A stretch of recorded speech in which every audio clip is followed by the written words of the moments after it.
finally made it up to a point in my life where I set all my bills on auto pay, right? Yay me. I'm excited because I'm like, yeah, I ain't got to check. I ain't got to log in here, log in here, log in here. I ain't got to check here, check there, check here, check here to see if I made sure I pay this because, baby, listen, I will forget. So I got all my bills set up on auto pay so I don't have to worry about no bills not being paid, right? So something tells me to go check my car because I want to see how much I have paid on it since I had got it like last year, March, April, February, March, somewhere around that time when I had got my BMW X5.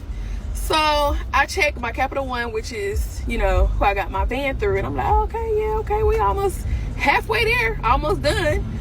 But I signed in to check my BMW and it said I only paid $5,000.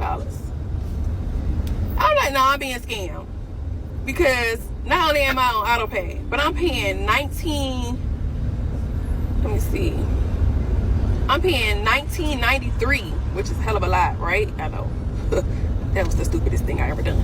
But anyways, I'm paying $19.93 a month for my BMW X5. And y'all telling me that since last year of March, I only paid $5,000 towards my car? Yeah, that's how loans work, especially when you have really high interest rates. The beginning of the loan, whether you're talking about a mortgage, whether you're talking about a credit card, whether you're talking about a personal loan, whether you're talking about a car, the majority of the beginning of the loan is going to go towards the interest. And as you pay down the principal, more will be applied towards the principal, which is one of the reasons why you want to minimize the amount that you take out. You want to make sure that you're getting a low interest rate. And more importantly, you want to pay it off as soon as possible because that is the way that you're making the banks rich. The banks make money off of lending you money, and the way that credit scores work is that they're looking at your ability to be able to pay it back, which is very bad. If you don't need banks and you don't want to use them, but the only way that you want to use them is if it actually benefits you not to be a bigger consumer. We got to start having literacy courses that come along with being successful because I believe that she's a successful content creator, if I'm not mistaken. I think she has a pretty decent following.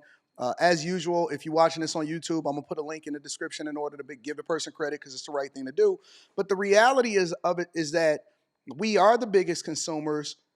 Paying $100,000+ for a 2021 BMW X5, a 4-year-old car, and then the fact that you've only knocked off $5,000 in principal and all of it is going towards the interest means that you're the borrower, not the lender, and we are not making good financial decisions as we go along. I mean, the reality of it is that most people get money and then they make the calculation based off of their payment.